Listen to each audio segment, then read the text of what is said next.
So, von Chilling Scares. Outdoor-YouTubers who didn't return home. Also YouTuber, die nicht mehr nach Hause gekommen sind. Ich habe hier automatisch erzeugt der Untertitel. Und auch noch ein YouTube-Feld offen, falls er YouTuber erwähnt, dass wir die gerade eintragen können und schauen können. Storm de Beul was a 22-year-old Storm de Bulle, okay. Fängt gleich an. Storm de Bulle.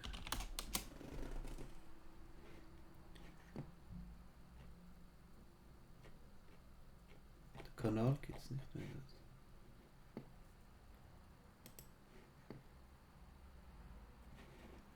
Okay. Belgian YouTuber known for sharing his adventures across Northern Europe. He never spoke in any of his videos and instead used the ambient sounds of nature to make his viewers feel like they were right there with him. And while he started uploading videos in August of 2024, he'd actually been Okay, Storm heißt er nur, hä? Das haben wir doch gesehen hier. Storm hier. Behalten wir mal im Blick. solo camping ever since he was just 19 years old. At one point, he even biked over 3,700 miles or over 6,000 kilometers across Sweden all on his own. So he had plenty of experience surviving in the wilderness alone. However, when nature turns unpredictable, even the most prepared adventurers find themselves struggling to survive. Tragically, that's exactly what happened with Storm on the night of October 29th, 2024. He was recording another video, this time traveling through the Jokkmokk region located in the Swedish Lapland, known for its beautiful snowy vistas and frequent aurora sightings. Now, Storm usually parked his car in a nearby town and then ventured into the wilderness on foot with his camping gear. These trips often lasted multiple days, sometimes even a whole week before he made it back. October 29th was the last day of one of these trips. He was making his way back and was only a day's walk away from his car. But it was quickly getting dark and continuing to walk would have been extremely dangerous. So Storm made the decision to set up his tent and sleep for the night. A cold breeze was already sweeping through the region, prompting Storm to mount snow around his tent as a makeshift barrier before going to sleep. Unfortunately, nothing could have prepared him for the extreme weather he was about to encounter. Because just a few hours after setting his tent, the Jokkmokk region got hit by an intense blizzard with winds reaching up to 75 miles per hour or around 120 kilometers per hour. Snow quickly started piling up all around his tent as well. But worst of all, the temperature not only fell below freezing to 21 Fahrenheit or -6 Celsius, the strong wind made it feel as cold as 0 Fahrenheit or -18 Celsius. Maybe he realized the gravity of his situation at this point and wanted to contact his loved ones. Because at around midnight, his friend received a video of him showing his tent getting torn apart by the terrifyingly strong wind, with him stating, "Tonight it's going to get worse, Jesus Christ." He also called his grandmother right after and reassured her of his safety, stating, "It's snowing heavily here, but don't worry, I'll survive, you know."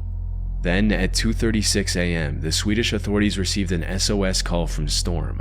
He reported multiple injuries, including a broken nose, and requested immediate help. Unfortunately, the strong wind made it impossible to reach him with a helicopter, and the snow obstructed any rescue efforts on the ground. The blizzard eventually subsided at around 10 a.m., and the rescuers rushed to Storm's last known location.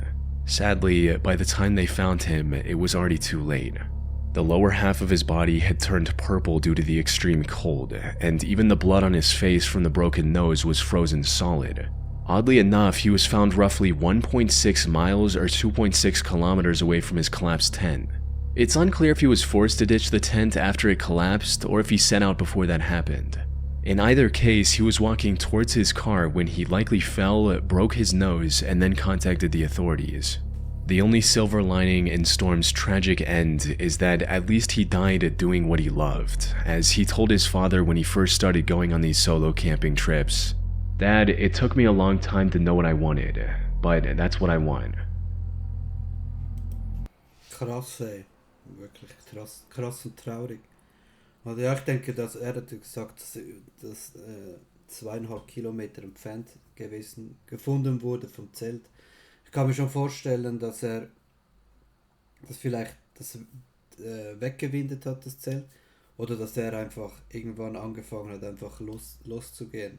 zu schauen, ob er irgendeine Höhle findet oder irgendetwas findet, oder? Wow, das ist schon krass. Du kannst ihnen ja auch nicht helfen, oder? Du kannst auch nicht helfen. Weil wenn es so stürmt, dann, ja, wir möchten die Rettungskräfte dorthin kommen, oder? Krass. Gehen wir mal auf seinen Kanal.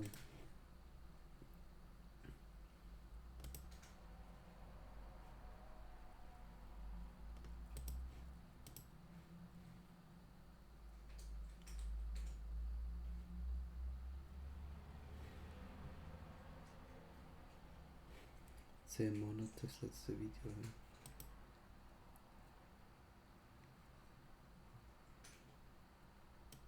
Das Krasse ist, dass er sich noch Storm genannt hat, oder? Und genau wegen einem Sturm gestorben ist.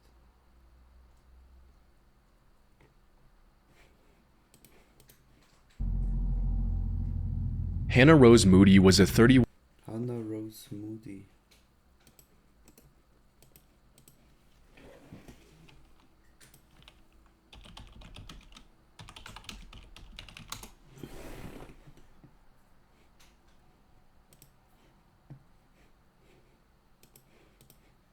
year-old YouTuber and influencer from Scottsdale, Arizona. And while most of her content on Mal schauen, wie der Kanal heißt. Hannah Rose. Gibt's ja gar nicht mehr.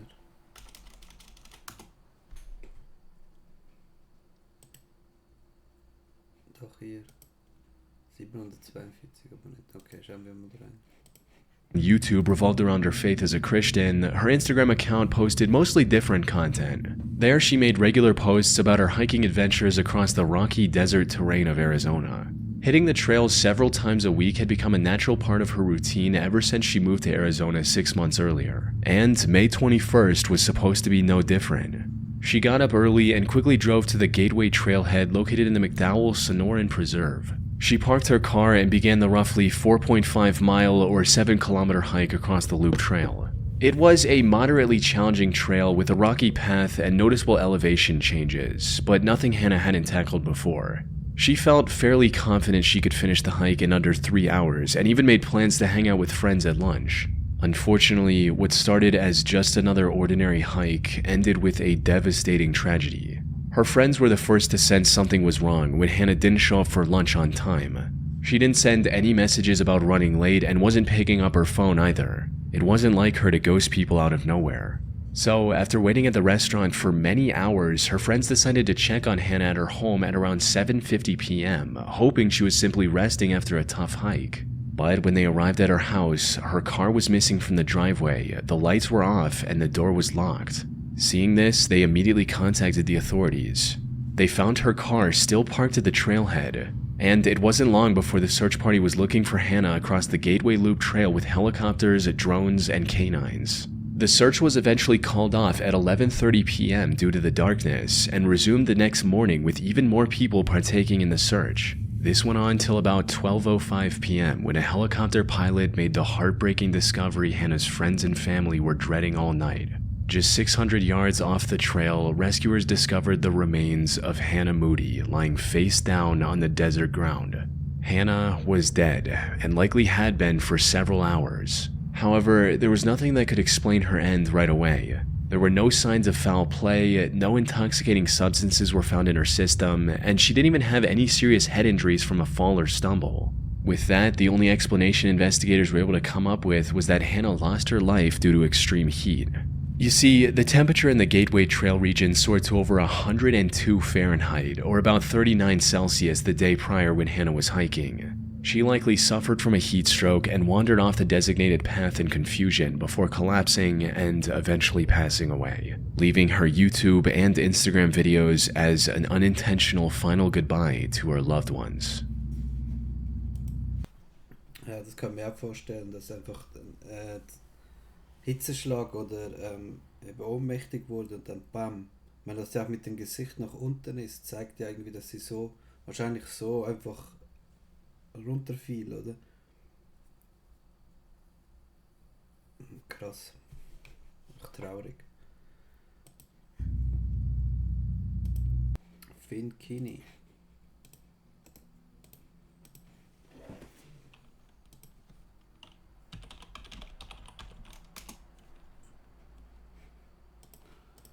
Finn Creaney was a 33-year-old survival expert from the Pitt County area in Scotland. Utilizing the skills he had, Wildcat Bushcraft.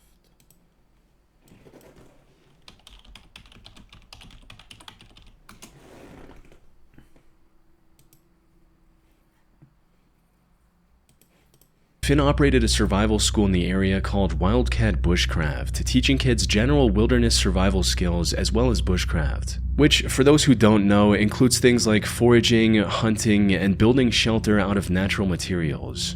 The business was also accompanied by a YouTube channel of the same name, where Finn shared his knowledge and experience with the world for free. His content was both informative and entertaining, allowing him to slowly build a small but loyal audience. What these viewers didn't realize, however, was that one day, this very channel would also play a role in Finn's tragic end.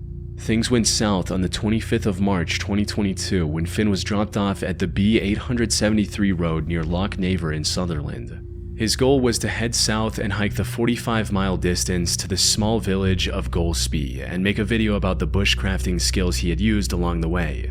Now, his family knew the journey would take more than a day, so they weren't too concerned when he didn't reach his destination right away. But then 3 days passed and there was no sign of Finn anywhere. Even more concerning was the fact that he didn't make any contact throughout this time, with every call from his family going straight to voicemail. So on day 3, Finn's father called the police and filed a missing person report, all while holding on to the hope that his son was simply lost, had broken his phone, or was just taking his time on the hike. Sadly, that couldn't have been further from the truth. In reality, Finn had somehow vanished from the area without a trace. And despite the police spending months searching the area surrounding Loch Naver, they couldn't find a single clue about his current whereabouts. Finn was even featured on a British unsolved mystery-style show about missing people called Vanished, but that also led nowhere. However, even after a year of fruitless searching, his father Mark didn't give up and kept looking for his son on his own. And after 19 months of following the same routine, he finally found the first real clue, Finn's backpack, partially hidden in the bushes along the bank of Loch Naver. While Mark never disclosed exactly what was inside, it gave him and the rest of Finn's family reason to believe that Finn had tried to take a shortcut across the loch and ended up drowning by accident. So, after searching for his body for a few more months, they made the tough decision to stop searching and accept the fact that Finn was truly gone. That said, many on the internet find it hard to believe that Finn actually tried to swim across the Naver and lost control in the process. Many asked why a professional survivalist would make such a rookie mistake, especially when he still had a multiple miles-long journey ahead of him, even if he had somehow made it across the Loch Naver. This doubt has given rise to many alternative theories that attempt to explain his mysterious disappearance. These range from fairly out there speculations like Finn doing this to fake his own death and build a new life, to some truly chilling hypotheticals like Finn going into the loch on purpose to end it all. Unfortunately, there just isn't enough evidence to confirm or deny any of these theories. What exactly happened to Finn remains a mystery to this day. Krass. Ich kann mir auch vorstellen, ich kann mir ehrlich gesagt auch nicht vorstellen, dass er als erfahrener Wanderer, dass er da eine Abkürzung nimmt, wenn er weiß, die Strecke geht über einen Tag. Oder was hat gestanden? 17 Stunden. Ich kenne es ja von mir, wenn ich weiß, okay, meine Route geht 15, 16 Stunden. Dann nimmt man sich ja Zeit, da weiß man es, wenn man abbricht, bricht man ab und so. Da versucht man nicht irgendetwas wegen einer Stunde oder so, wenn es 15 Stunden geht, so einen Fehler zu machen. Komisch ist, dass man erst später, nach 19 Monaten, den Rucksack gefunden hat, irgendwie in den Gebüschen. Kommt auch vor, vielleicht hat man ihn versteckt oder wollte ihn dort verstecken. Also ich denke an ein Verbrechen. Man weiß halt nie, oder? Wenn es so abgelegen ist, man weiß nie, was passiert, oder? Entweder selber, irgendwo stürzt man irgendwo herab, oder jemand überfährt einen und vertuscht es, oder er wollte wirklich ein neues Leben starten, könnte auch sein, dass er das so genützt hat und abhaute, oder? Ja, traurig für die Familie natürlich. Andrew Cross, nächste. Also solche Videos finde ich sehr traurig und auch viel spannender als irgendwie irgendwelche Schattenmenschen und so. Andrew Cross, schau mal schauen, ob das der aus Kanadien ist, who traveled. Andrew Cross was a 36-year-old outdoor YouTuber from Grand Junction, Colorado. His channel, Desert Drifter, featured Desert Drifter.